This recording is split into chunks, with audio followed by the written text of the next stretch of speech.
ଗପଟିଏ କହୁଛି। ଗପଟିର ନାଁ ଠେକୁଆ ଓ କଇଁଛ। ବଣ ଭିତରେ ଗୋଟିଏ ଠେକୁଆ ରହୁଥିଲା। ସେ ଝରଣାକୁ ପାଣି ପିଇବାକୁ ଯାଉଥିଲା।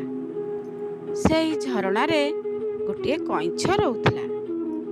କଇଁଛ ଓ ଠେକୁଆ ଦୁହେଁ ସାଙ୍ଗ ହୋଇ ଖେଳୁଥିଲେ।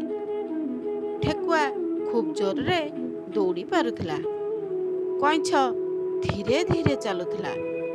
ତେଣୁ ଠେକୁଆ ମନେ ମନେ ନିଜକୁ ବଡ଼ ବୋଲି ଭାବୁଥିଲା।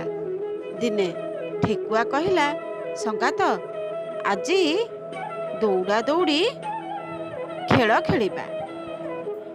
ଆଗରେ ତାଳ ଗଛ ଦେଖାଯାଉଛି, ତାକୁ ଆଗ ଯେ ଛୁଇଁ ପାରିବ ସେ ଜିତିବ।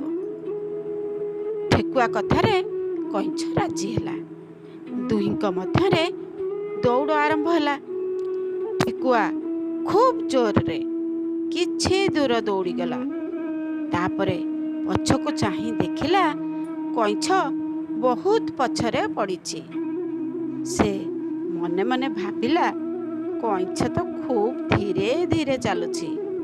ମୁଁ କିଛି ସମୟ ଗଛ ଛାଇରେ ବସି ପଡ଼େ। ତାପରେ ଏକା ଦୌଡ଼ରେ ତାଳ ଗଛ ପାଖରେ ପହଞ୍ଚିଯିବି।